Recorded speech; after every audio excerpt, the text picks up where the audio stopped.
अब इसमें बचा कंपोनेंट का चेकिंग, कि हम कंपोनेंट का चेक कैसे करें।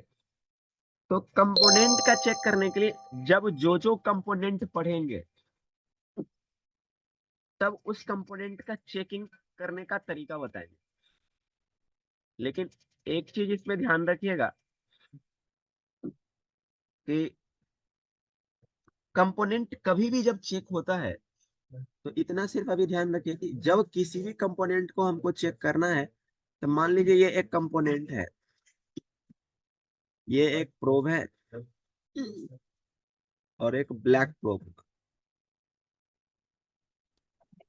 तो कंपोनेंट चेकिंग का यही प्रोसेस है, चाहे वो कोई सा भी कंपोनेंट क्यों नहीं हो। एक चीज बताइए, अगर बुखार आपको लगा है और थर्मामीटर हम किसी और को लगा दे तो उसके बुखार का पता चलेगा क्या? ध्यान दीजिएगा, यहाँ पर एक बहुत लड़का कंफ्यूज होता है, या फिर जो जिसको पता है वो भी बहुत कंफ्यूज होता है कि कंपोनेंट का एक्चुअल टेस्टिंग कैसे करते हैं। ग्राउंड के साथ में कभी भी कंपोनेंट टेस्टिंग नहीं करता है। ग्राउंड के साथ में जब हम कंपोनेंट टेस्टिंग करते हैं, इसका सीधा सा एक ही मतलब होता है कि उसका ग्राउंड रेजिस्टेंस हम ले रहे हैं, उस कंपोनेंट का रेजिस्टेंस कितना है ये हम चेक करने जा रहे हैं। एक बात हमेशा ध्यान रखिए कि अब यहाँ पर देखिए कि कैसे एक कंपोनेंट का टेस्टिंग करने जा रहे हैं। ये लाइन है कोई प्लस का और ये लाइन है कोई माइनस का। इस बीच में एक कंपोनेंट कैपेसिटर लगा हुआ है इस लाइन पर, यहाँ पर एक रेजिस्टर लगा हुआ है। अब अगर आप इस दोनों में डिफरेंट समझिए कि एक कंपोनेंट और ये एक रेजिस्टर है जिसको आर से डिनोट करते हैं, और ये एक कैपेसिटर है जिसको हम सी से डिनोट करते हैं। जब आप एक प्रोब को ग्राउंड पे रख दीजिए, मतलब कि ये वाला प्रोब को आप ग्राउंड पे रख दिए और ये वाला प्रोब को इसके प्लस लाइन पे रख दिए, मतलब ग्राउंड पर कहीं भी रख दिए, तो एक्चुअल में क्या पता चल रहा है कि ग्राउंड के साथ में जैसे ही आप चेक कर दिए उसका ग्राउंड रेजिस्टेंस पता चलता है, ना कि उस कंपोनेंट के बारे में इंफॉर्मेशन हमको मिलेगा। कंपोनेंट के बारे में यहाँ कोई इंफॉर्मेशन नहीं मिलने वाला है अगर आप ग्राउंड के साथ में चेक कर दिए तो। लेकिन यही कैपेसिटर का ये पॉइंट और ये पॉइंट ऐसे चेक कर दिए तो भी इसका इंफॉर्मेशन अभी भी नहीं मिलने वाला है। क्यों? क्योंकि कैपेसिटर के पास में खुद एक माइनस से जुड़ा हुआ है वो, और खुद एक प्लस से जुड़ा हुआ है। जबकि आपका एसएमडी कंपोनेंट कैपेसिटर जो है उसमें कोई पोलरिटी नहीं होता है, कोई पोल नहीं होता है, ना माइनस और ना प्लस। कौन सा एसएमडी कंपोनेंट जो मोबाइल में आप यूज कर रहे हैं जिस कैप को, उस कैपेसिटर में कोई पोल नहीं होता है। मतलब पोल होने का मतलब उसमें प्लस और माइनस नहीं होता है।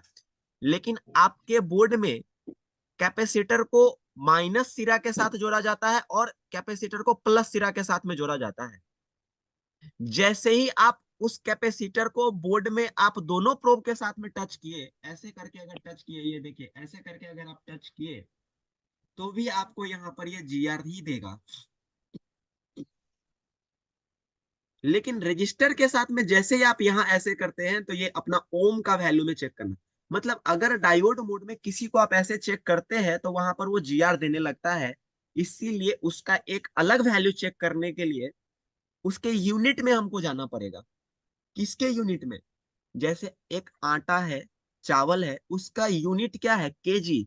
आप आटा और चावल या तेल खरीदने जाते हैं तो उसका यूनिट जिसमें उसका मेजरमेंट किया जाता है, उसका यूनिट क्या है? केजी, ग्राम।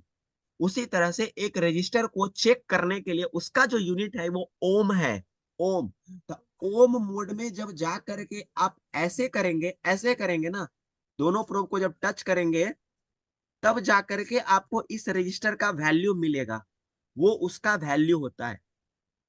और एक पॉइंट और नोट कर लीजिए कि एक्चुअल वैल्यू अगर किसी भी कंपोनेंट का लेना हो तो आउटसाइड ऑफ बोर्ड चेक करना है, मतलब बोर्ड के बाहर चेक करना है।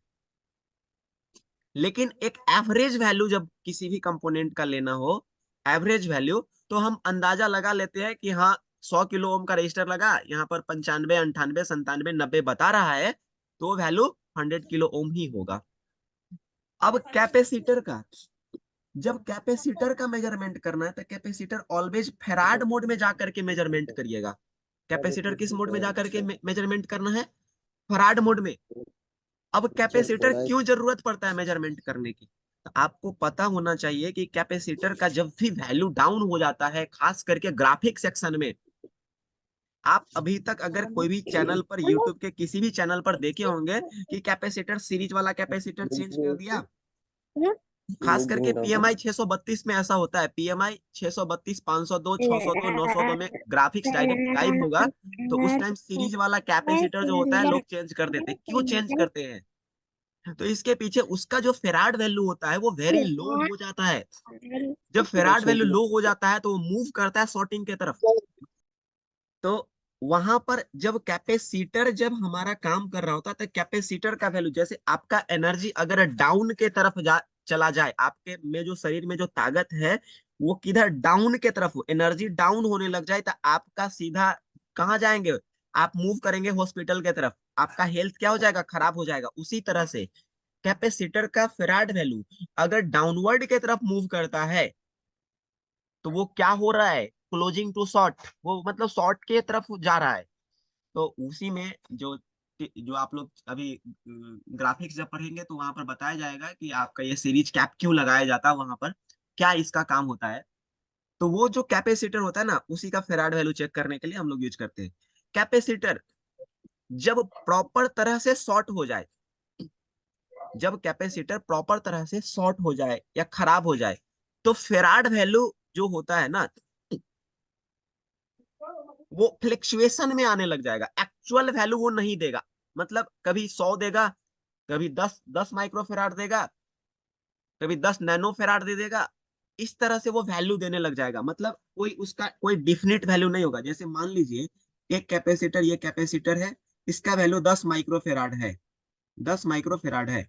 लेकिन जब यही कैपेसिटर खराब हो जाता है तो इसका कभी 10 बताएगा, कभी 15 बताएगा, कभी 20 बताएगा, कभी 25 बताएगा। मतलब एक फिक्स वैल्यू नहीं बताया। उस टाइम हम क्या समझ लेते हैं कि कैपेसिटर हमारा खराब हो चुका है। डायोड मोड पर अगर कैपेसिटर कोई वैल्यू देने लग जाए, डायोड मोड पर, outside of board, outside of board, अगर डायोड मोड पर कोई भी कैपेसिटर वैल्यू देने लग जाए तो वो कैपेसिटर क्या है? खराब है। कैपेसिटर ऑलवेज क्या होता है? ओपन होता है। कैपेसिटर ऑलवेज क्या होता है? ओपन। रेजिस्टर जो होता है उसमें रेजिस्टेंस वैल्यू होता है। डायोड जो होता है उसमें चैनल के कारण, मतलब कि पी टाइप ऑफ मटेरियल और एन टाइप ऑफ मटेरियल के कारण उसके वैल्यू में चेंजेस होता है, रिवर्स और फॉरवर्ड में। तो आपको ऐसा समझना होगा। तो अभी तो हम लोग रेजिस्टर और कैपेसिटर नहीं पढ़ रहे, हम सिर्फ ये बता रहे हैं कि कैपेसिटर को, रेजिस्टर को, या फिर मान लीजिए एक डायोड है तो इसका भी टेस्टिंग हमको ऐसे ही करना होगा। एक प्रोब यहाँ रखना होगा, दूसरा प्रोब यहाँ रखना होगा। मतलब कंपोनेंट, किसी भी कंपोनेंट का टेस्टिंग अगर हमको करना है तो हॉट टेस्ट से सबसे पहले दूर रहना है।